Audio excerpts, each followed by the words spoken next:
Kyrie's comments have you worried about Boston?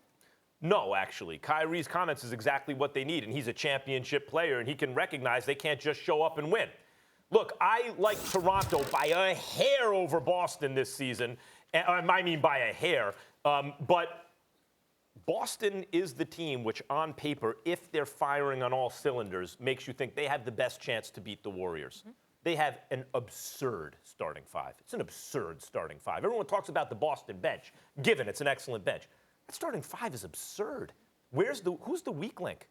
Jaylen Brown is he the worst player? I mean, Gordon Hayward right now. But if they're all firing at full strength, Jaylen Brown's the number 3 pick in the draft.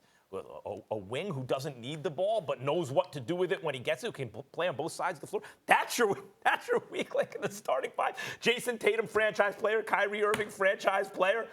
Gordon Hayward, a max contract level 2-way wing. Not to mention Al Horford. Horford, the prototypical big. But none of them are playing well right now. And the reason they're not playing well right now is because they have to integrate in this case, 2 enormous pieces to the team. The primary ball handler, a ball-dominant, dribbles a lot point guard and score-first point guard in Kyrie, and the 2-way wing, Gordon Hayward.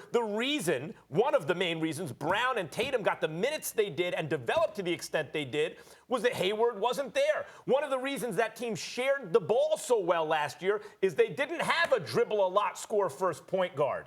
So they have to, the beginning of this season will be about them figuring out how to play together. Ultimately, I'm not worried about the Celtics, and partly, Stephen A., it's because of a comment like that from Kyrie Irving, a championship veteran, experienced all-star who understands what he's looking at and is not going to delude himself. He knows there's work to do. They'll get it done. That's where I'm at with this. See, I love the fact that Kyrie Irving said this because Kyrie Irving's holding cats accountable. And let's keep in mind that Kyrie Irving is averaging 21. He's shooting 46% from the field. He's shooting 40% from three-point range. He's doing his job. So let's put this where let's do as my man Joe Madison on SiriusXM says every morning. Let's put it where the goats can get it, okay? Let's get right to it. The problem is Gordon Hayward.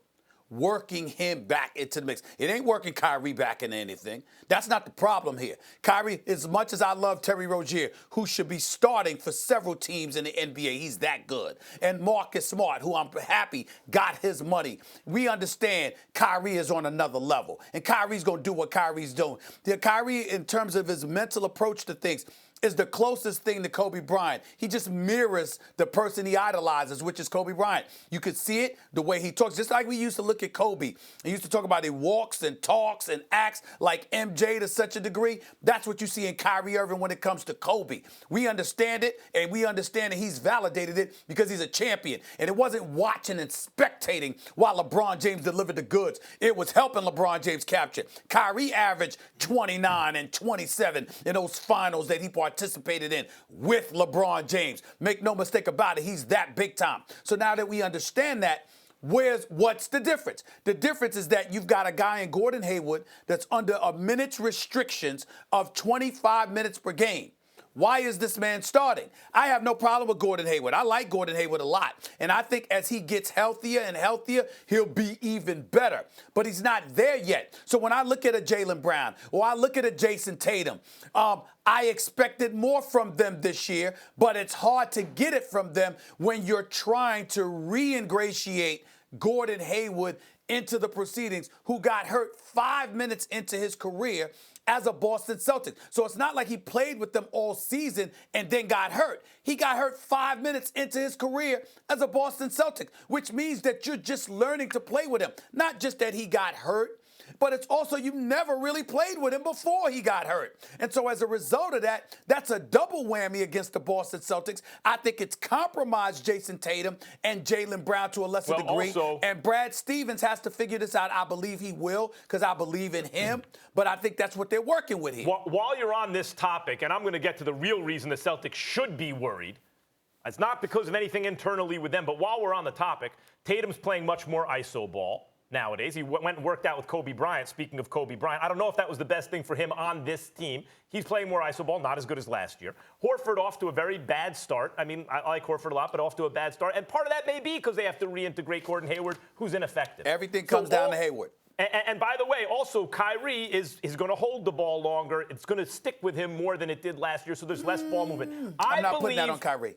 I think some of it is. I believe all that stuff will work itself out, but that doesn't change the fact that the Celtics still have to contend with the Toronto Raptors, with the best record in the Eastern Conference last season, and have replaced DeMar DeRozan with Kawhi Guess Leonard. what, Max Kellerman? We get to see that litmus test on ESPN Friday because the Raptors come to town to Boston. Molly, Yes, let's keep in mind the Boston Celtics this year, yes, they lost the second game of the season to Toronto. They also lost to Orlando, who I watched here in D.C. last night. Not that impressive. They should have lost to them. They lost to the Pacers, the Nuggets, the Jazz, and the Trailblazers. So it's clearly a problem with the Celtics. Yeah. It ain't Now, Toronto. why he's Now, saying but what they're I'm not that saying good. is they're going to get this all figured out by All right, guys, playoff guys, time, guys, and guys. that's still got to face Toronto, which may be the problem.